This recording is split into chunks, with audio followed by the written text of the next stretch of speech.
an acoustic guitar. He's now a Grammy Award winner, selling out entertainment centres worldwide. His latest album is Heavier Things. It's out now. Welcome back to the show, John Mayer.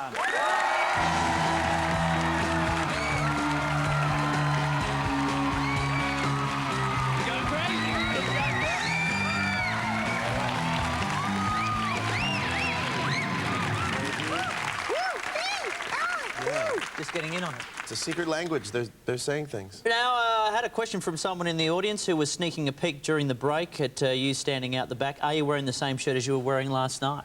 Well, I have a theory about it. I can rationalize this. This is a layered effect, so the shirt actually never touched flesh. Okay, that's all right. I thought about it this morning. Believe me, I'm onto you guys.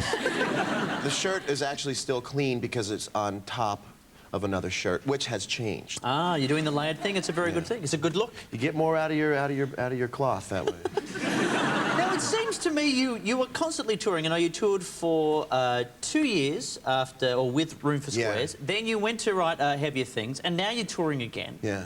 Do you get tired of touring? Yeah, absolutely. I've never tried to pretend to be one of those road dogs who just loves the smell of gasoline and you're checking into a hotel room. I mean, I do it because I like playing, and when I think about the fact that I've been pretty much away from home for the last 4 years, it astounds me too. Like, that's not really in my blood. How did I do that? It's really just fighting for it one day at a time, and you learn how not to be lonely anymore. You learn how to kind of get around it, you know. So how do you get around it? DVDs, laptops, toys, just as much noise. Xbox, I hear you like Xbox. I'm an Xbox fan in the States, yeah. Yeah, you know, it's just as much as you can possibly do to take your mind off the fact that you're not really where you want to be environmentally. I get the impression you'd probably calm yourself with the fine smell and taste of bacon. I'm a bacon fan. You're a bacon fan? I'm a bacon fan. I like it in bit form. I like it Canadian. Just like bacon. I think you put bacon on anything and you charge more for it. I don't know what this applewood is, but apparently if you cook bacon on top of it, it's just delicious. Applewood? What's that? You know, this stuff goes like, I don't know, it's this stuff they call it applewood smoked bacon, and it's over the top.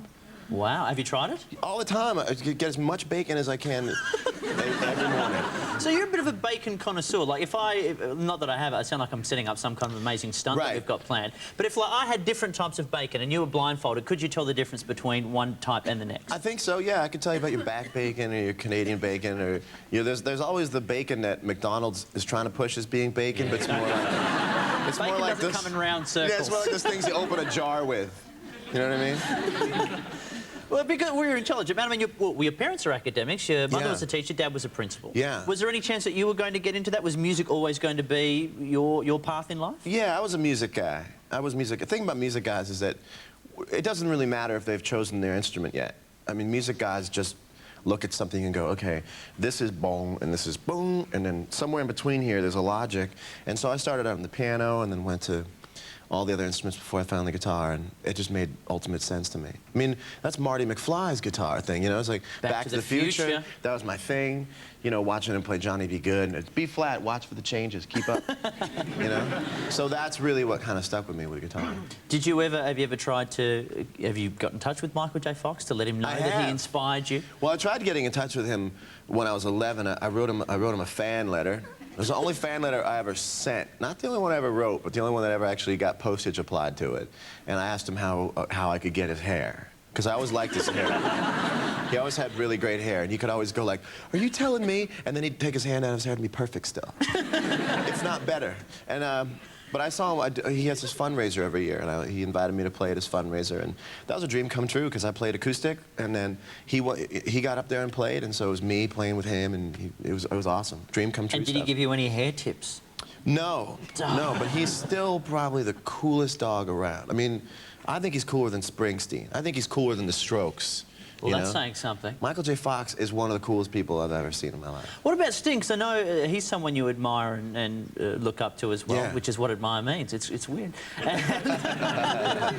But you actually got the chance to perform with him and perform for him as well. There was a concert that was put on. Is it great to meet someone who you respect and admire that much Are they everything you expect them to be? Yes, and here's the thing. They might not be everything you expect them to be when you meet them, but when I meet them, they're on their best behavior. And I figured this out now. Hey, stay away from this guy. He's kind of a prick. And I'll be like, all right, well, let me see for myself. And I come back, I'm like, this guy was great. He's like, oh, because I was playing on stage with him. Because we were on TV together. That's why it was great. But no, I mean, so far, everyone's been really cool, you know? And I got to sing with the Police. Yeah. This is really weird. I mean, it's just really weird. I got to sing with the Police one night. The Police got together again for like 18 minutes. And I was, within that window, that wormhole of space-time continuum, I was able to sing on Every Breath You Take with the Police.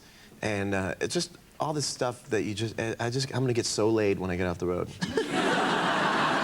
But you must, I mean, you get this heartthrob, you know, the thinking lady singer that you get tagged with quite a bit. Yet you didn't go to your school prom, which I thought was very interesting. No, I didn't. I didn't really have any. I stayed home, man. I liked imagining that I was at the school prom when I was playing guitar in my room. So I always put myself in the center of every fantasy. And it was always some of the weirdest. In my fantasies, I was like king. I was like banging like neighbors' moms and stuff. And like, hey, I'm like 14 years old, and it's like, nope, it's possible. I'll do it. I'll do it. And so I was always thinking like, I never went to the school dance, but I always imagined that I was like playing at the school dance, and all the kids are gonna be like, I had no idea. But no, I just ended up falling asleep watching Cops. Top night anyway. Yeah. Well, the man's album is out now. It's Heavier Things. Please thank John Mayer.